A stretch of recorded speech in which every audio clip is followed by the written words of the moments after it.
Okay, you two, you ready for our story? Oh yeah. Oh yeah. Okay.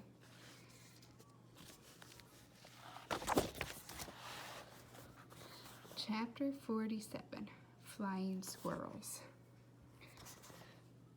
Why, Flora wondered, did everything become silent when Ulysses flew? It had been the same in the giant donut, at least until everyone started screaming. It was as if some small peace descended. The world became dreamy, beautiful, slow. Flora looked around her. She smiled. The sun was shining into the kitchen, illuminating everything. Ulysses' whiskers, the typewriter keys, her father's upturned and smiling face, and her mother's astonished and disbelieving one. Even William Spiver was illuminated, his white hair glowing like a wild halo. "What is it?" said William Spiver. "What is going on?" Flora's father laughed. "Do you see, Phyllis? Do you? Anything can happen." Ulysses floated above them. He zoomed down to the ground and then went shooting back up to the ceiling. He looked behind him and they performed a lazy mid-air backflip. "For the love of Pete," said Flora's mother in a strange and wooden voice. "Someone tell me something," said William Spiver. Ulysses dived down again. He flew past William Spiver's right ear. "Ack!" said William Spiver. "What was that?" "The squirrel," said Flora's mother in her strange new voice. "He's flying." She stood up suddenly. "Right," she said. "Okay, I have to go upstairs and take a nap."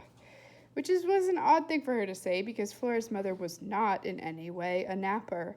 In fact, she was an anti-napper. She didn't believe in naps at all. She often said that they were a big, fat waste of time. "Yes, a little nap. That's what I need." Flora's mother walked out of the kitchen and closed the door behind her. Ulysses landed on the table next to the typewriter. "It's not that shocking," said William Spiver. "There are flying squirrels, you know. They exist. In fact, there are some theories that posit that all squirrels are descended from the flying squirrel. In any case, flying squirrels themselves are a documented fact." Ulysses looked at William Spiver and then over at Flora. He reached out a paw and hit a key on the typewriter. The single clack echoed through the kitchen. "How about flying squirrels who type?" said Flora. "Not as well documented," admitted William Spiver.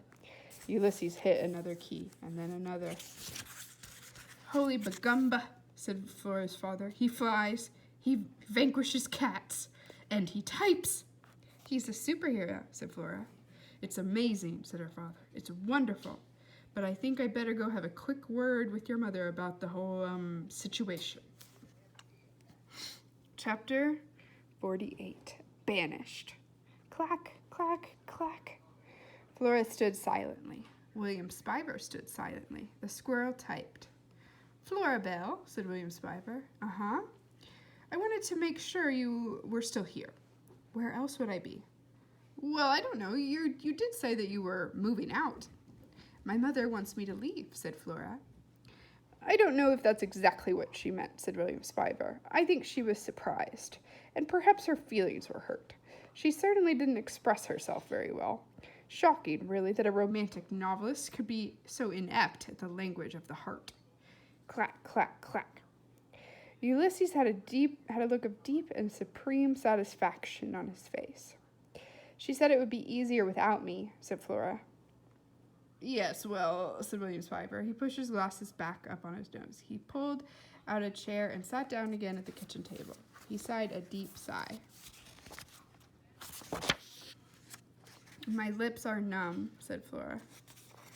"I know that feeling," said William Spiver. "Having suffered through several traumatic episodes myself, I am very familiar with the bodily manifestations of grief." "What happened to you?" asked Flora. "I was banished." Banished? It was a word that Flora could feel in the pit of her stomach. A small, cold stone of a word. "Why were you banished?" "I think the more relevant question would be, who banished me?" "Okay," said Flora. "Who banished you?" "My mother," said William Spiver. Flora felt another stone fall to the bottom of her stomach. Why? She said.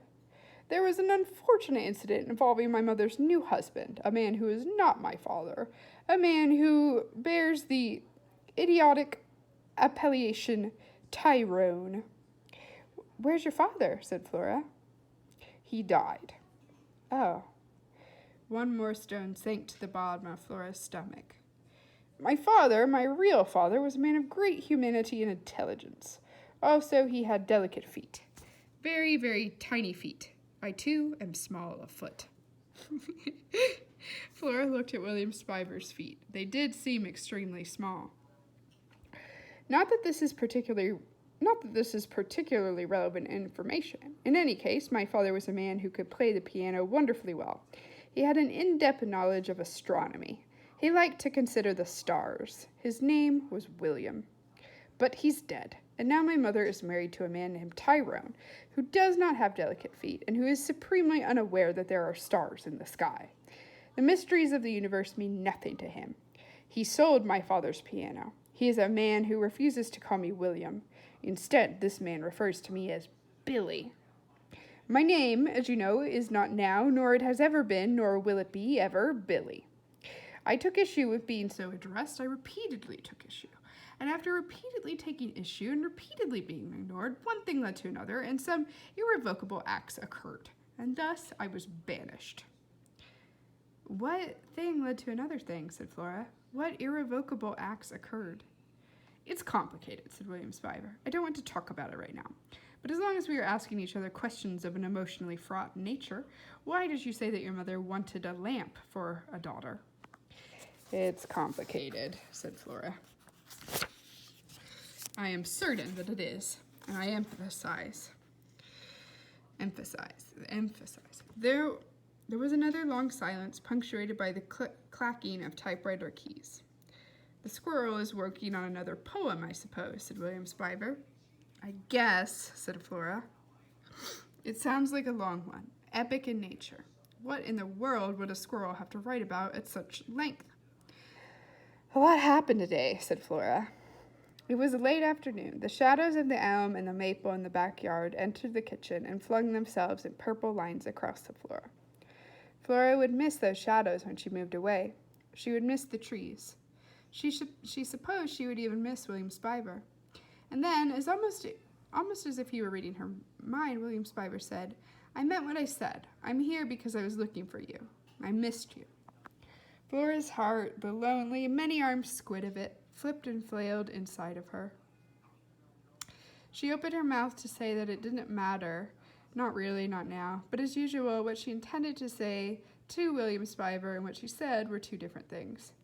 The sentence Flora intended to say was, it doesn't matter. The sentence she said was, have you ever heard of a place called Blunder Machine? Pardon me, said William Spiver. He held up his right hand. I don't mean to alarm you, but do you smell smoke? Flora sniffed. She did smell smoke. Now there was going to be a fire on top of everything else for the love of Pete. Okay, so 2 questions today. The first question is, what did William Spiver and Flora, what did they both know now? What do they have in common? What do they have in common?